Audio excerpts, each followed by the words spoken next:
للہ رب العالمین والصلاة والسلام علی سید الانبیاء والمرسلین محمد وعلی آلہ وصحبہ اجمعین اما بعد۔ اسلام ایک ایسا مذہب ہے جس کے خلاف اس کے اول روز سے جب کہ اللہ کے رسول صلی اللہ علیہ وسلم نے اسلام کا پیغام علی اعلان کوہ صفا سے نشر کیا تھا اور مشرکین مکہ کو قریش کے لوگوں کو اسلام کی دعوت دی تھی اور فرمایا تھا یا ایھا الناس قولوا لا الہ الا اللہ تفلحوا، اسی دن سے اسلام کی مخالفت شروع کر دی گئی تھی اور اسلام کی ایک آواز ایوان باطل میں اجنبی آواز مانی گئی۔ صدیوں سے جہاں پر کوئی اللہ کا نام لینے والا نہیں تھا، اللہ کے رسول کا نام لینے والا نہیں تھا، نہ کوئی رسالت تھی اور نہ کوئی نبوت تھی، فطرت کا زمانہ تھا، دین حقیقی دنیا میں تھا ہی نہیں، ہر طرف فساد ہی فساد، ظہر الفساد فی البر والبحر بما کسبت ایدی الناس۔ ایسے حالات میں جب وحدانیت کا پیغام شرک کے اور باطل کے زیر اثر مکہ میں جب گونجا ہے تو ان کو ایک جھٹکا سا لگا اور وہ زلزلہ پیدا ہو گیا، انتشار پیدا ہو گیا، فکری طور سے وہ بدحواس ہو گئے کہ یہ کیسی آواز ہے جو ہمارے خلاف، ہمارے صدیوں سے آ رہے باپ دادا کے جو طریقے تھے اس کے خلاف ایک آواز محمد نے لگائی ہے۔ اور وہ پھر ایک ایسا نتیجہ سامنے آیا، مسلمانوں کے نام لینے سے اور اسلام کا نام لینے سے ان کو اتنی زیادہ نفرت ہو گئی کہ جو بھی اسلام کا نام لیتا تھا اس کو مٹانے کی وہ کوشش کرتے تھے۔ نتیجہ یہ ہوا کہ مکہ میں رسول اللہ صلی اللہ علیہ وسلم نے جب پیغام حق سنایا اور توحید کا پرچم لہرایا تو وہی مکہ جو رسول اللہ صلی اللہ علیہ وسلم کو ایک آئیڈیل نوجوان مانتا تھا، ان کو فخر کرتا تھا، محمد رسول اللہ بننے کے بعد آپ کے خلاف اور آپ کے ماننے والوں کے خلاف وہ پورا مکہ جو ہے ایک ایسا قید خانہ بن گیا جہاں پر صرف ابتلاء و آزمائش، جبر و استبداد اور ظلم و ستم کی چکیاں پیسی جاتی تھیں اور ان کو اس بھٹیوں میں سلگایا جاتا تھا اور تپایا جاتا تھا۔ کسی بھی طریقے سے اسلام کو بدنام کیا جائے اور جو بھی باہر سے وفود آتے تھے، اگر کوئی مکہ میں آتا تھا تو وہ محمد رسول اللہ صلی اللہ علیہ وسلم کے خلاف اس کو بھڑکایا جاتا تھا کہ ایک نیا دین لایا ہے باپ دادا کے طریقے پر، اور ہم نے اپنے باپ دادا کے جو طریقے تھے اس کے خلاف کسی صورت میں برداشت کرنا گوارا نہیں کر سکتے۔ لہذا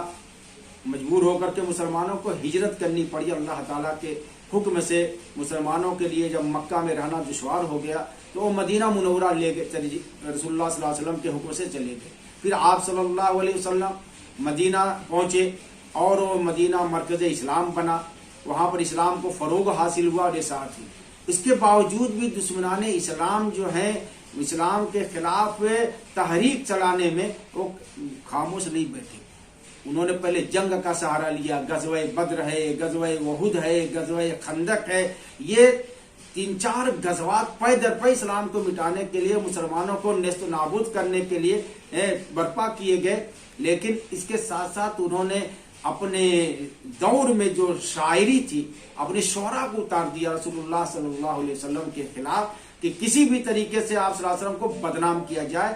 آپ کی سبیح کو اور آپ کے کردار کو مسخ کر کے پیش کیا جائے، جس کو ہجو کے ذریعے عرب کے شعراء نے، مشرکین کے شعراء نے پورا ایک طاقت جھونک دی اور آپ کے خلاف ہجو کے اشعار جس میں آپ صلی اللہ علیہ وسلم کی مذمت، آپ کے اسلام کی مخالفت اور اسلام کو ایک غلط طریقہ ثابت کرنے کی انہوں نے کوشش کی۔ آج تک دنیا میں وہی کام چل رہا ہے۔ اس وقت زمانہ ہے سوشل میڈیا کا، سوشل میڈیا میں بھی مسلمانوں کے خلاف ہر طریقے سے آپ دیکھ لیجئے پوری ایک تحریک چل رہی ہے، یوروپ سے لے کے امریکہ تک، فرانس سے لے کے جرمنی تک، ہندوستان سے لے کر کے اور چین تک، جہاں بھی دیکھیں اسلام کے خلاف ایک لہر چلائی جا رہی ہے میڈیا کے ذریعے، چینل کے ذریعے، اخبارات کے ذریعے کہ کسی بھی طریقے سے اسلام کو بدنام کیا جائے، مسلمانوں کے بڑھتے ہوئے قدم اور اسلام کو فروغ ملتا ہوا دیکھ کر کے ان کو اپنا اقتدار بھی خطرے میں نظر آتا ہے، اور اپنے کامیابی کے جو جھنڈے انہوں نے گاڑ رکھے جھوٹ پر، فساد پر اور فراڈ پر، اس کو خطرہ محسوس ہو رہا ہے۔ رسول اللہ صلی اللہ علیہ وسلم کے زمانے میں جب مشرکین کے شعراء نے اسلام کے خلاف محاذ کھولا تو اللہ کے رسول صلی اللہ علیہ وسلم نے ایک بڑا حکیمانہ فیصلہ کیا۔ مسلمانوں سے یہ کہا کہ قولوا لهم مثل ما یقولون لکم، یہ مسند احمد کی روایت ہے، بزاز کی روایت ہے کہ قولوا لهم مثل ما یقولون لکم، کہ تم بھی ان کے ساتھ مقابلے میں ایسے ہی اشعار کہو جس سے ان کے مذمت ہو، شرک اور کفر کی مذمت ہو، ان کا مقابلہ کرو، اسلام کا دفاع کرو، اسلام کی حقانیت ثابت کرو، شرک اور کفر کو، باطل طریقے کو بالکل اپنے اشعار کے ذریعے پورے عرب میں پھیلا دو۔ عرب میں اشعار کی بڑی اہمیت تھی۔ آج بھی ضرورت ہے مسلمانوں کو کہ مسلمان بھی سوشل میڈیا کا استعمال جو ہے اسلام کے دفاع میں کرے، اسلام کی سچائی، اسلام کی حقانیت، اسلامی رواداری، قرآن کے اچھے حکام اور اس کی تعلیمات کو ایسے ہی پیش کریں، اور ٹی وی چینلوں کے ذریعے اور اپنے سوشل میڈیا کے ذریعے ان کا IT سیل بنے جس میں اسلام کی سچائی کو اور اسلام کی حقانیت کو دلائل کے ساتھ اور تاریخ کی روشنی میں اور قرآن اور حدیث کے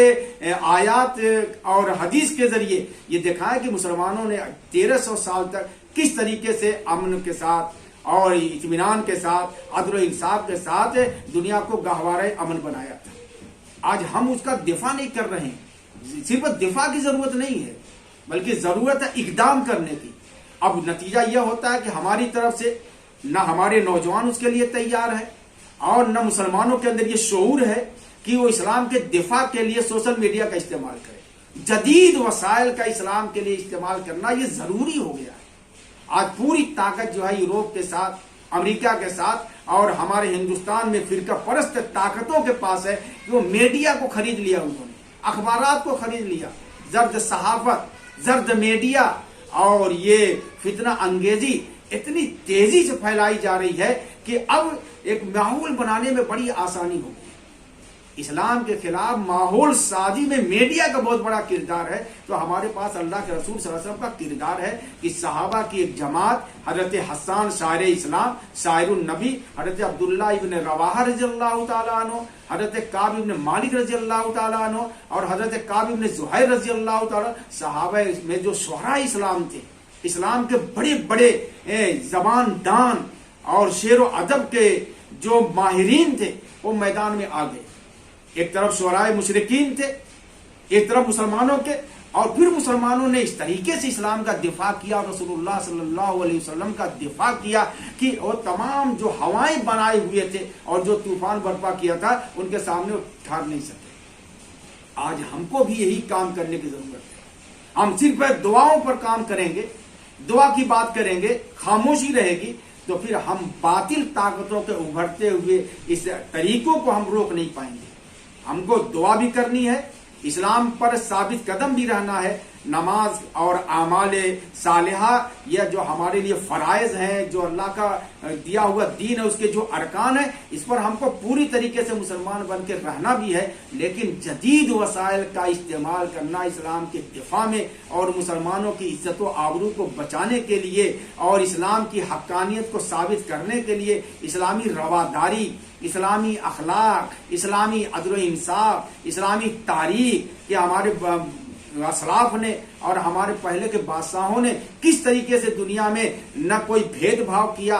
اور نہ کوئی ہندو مسلم کیا اور نہ سکھ عیسائی کیا، اور صرف انسانیت کے لیے کام کیا اور اسلام کا عدل سب پر ثابت کیا۔ وہ کسی بھی مظلوم کے دفاع میں آتے تھے اور ہر ظالم کا پنجہ موڑنے کے لیے ہمیں تیار رہتے تھے۔ آج بھی اسی میڈیا کا استعمال کرنا ہمارے لیے ضروری ہے، خاص طور سے سوشل میڈیا پر ہمارے نوجوان کھل کر کے آئیں اور بڑے سلیقے سے وطن پرستی کے ساتھ اپنے ملک کا دفاع کریں، اپنے نظریے کا دفاع کریں، اسلام کی سچائی کو بتائیں، اسلام کی رواداری کو بتائیں، مسلمانوں کے کردار کو بتائیں، مسلمانوں کے اخلاق کو بتائیں اور مسلمانوں کی تاریخ سامنے رکھیں اور خود عملی نمونہ بھی بن کے دکھائیں، اپنے اخلاق کو سدھاریں، اپنے کردار کو اسلامی رنگ میں رنگیں اور یہ دنیا کو دکھائیں کہ اسلام صلاح پسند ہوتا ہے، امن پسند مسلمان ہوتا ہے۔ مسلمانوں میں کوئی بھی ایسا انسان نہیں ہو سکتا جو مسلمان ہو کر کے کسی کو تکلیف پہنچائے۔ اللہ کے رسول صلی اللہ علیہ وسلم کی حدیث ہے کہ لا ایمان لمن لا عہد لا ایمان لمن لا امانت له ولا دین لمن لا عہد له، کہ امانت داری ایمان کی علامت ہے، عہد کی پابندی یہ دین ہے۔ اور اسی طریقے سے آپ نے فرمایا کہ المسلم من سلم المسلمون من لسانه ويده والمؤمن من امنه الناس على دمائهم واموالهم، کہ مومن مسلمان وہ ہے جس کے زبان سے اور جس کے ہاتھ سے لوگ محفوظ رہیں۔ مسلمان کسی کو تکلیف نہیں پہنچاتا، مسلمان کسی کو ضرر نہیں پہنچاتا۔ مومن وہ ہے جس کے ذریعے لوگ اپنی مال اور جان کو محفوظ سنگیں اور ان کو امن حاصل ہو۔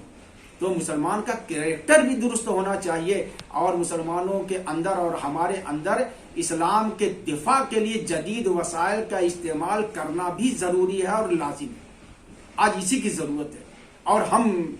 کو یہ سوچنا ہے کہ ہم میڈیا کا استعمال کس طریقے سے اسلام کی سچائی کو اور جو اسلام کے خلاف باطل طریقے سے بدنام کیا جا رہا ہے، ان کے غلط پروپیگنڈوں کو کیسے ہم رد کر سکتے ہیں۔ ہمارے لیے وہی اللہ کے رسول صلی اللہ علیہ وسلم کا یہ قول دلیل ہے، قولوا لهم مثل ما یقولون لکم، کہ تم ان کا مقابلہ ویسے ہی کرو جیسے کہ وہ کہتے ہیں، جس انداز میں وہ کرتے ہیں تم بھی کرو۔ ہم کو سچائی پیش کرنی ہے اور وہ جھوٹ پیش کرتے ہیں، ہمیں عدل کرنا ہے اور وہ ظلم کرتے ہیں، ہمیں انصاف کرنا ہے اور وہ زیادتی کرتے ہیں، ہمیں تعصب، نفرت، جانبداری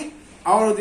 یہ تمام چیزوں کو ختم کرنا ہے اور محبت، اخوت، بھائی چارہ کو فروغ دینا ہے۔ اور اسلام ملک کے دفاع کے لیے مسلمانوں کو ہمیشہ تیار کرتا ہے۔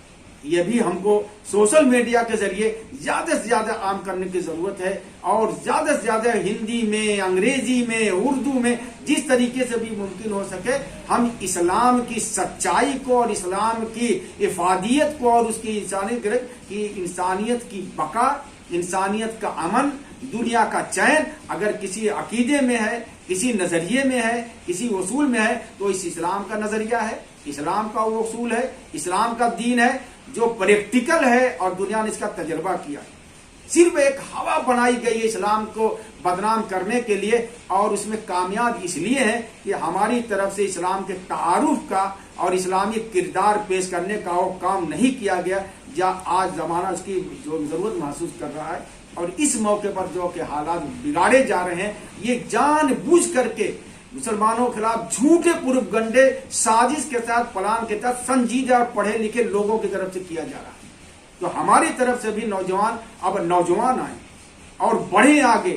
اور اسلام کا سچا چہرہ دنیا کے سامنے پیش کریں۔ یہی ایک اسلام کے دفاع کا حق ادا کرنا ہمارے لیے یہ ہماری کامیابی کا ذریعہ ہوگا، اور خود کو بھی، اپنے اخلاق کو، اپنے کردار کو اور اپنے کیریکٹر کو اسلامی رنگ میں رنگیں کہ ہماری ذات سے نہ کسی کو تکلیف پہنچے، نہ ہمارے پڑوسی کو اور نہ ہمارے کسی ساتھی کو، اور ہماری زندگی میں ایک عملی مسلمان لوگوں کو نظر آئے، چلتا پھرتا اسلام نظر آئے۔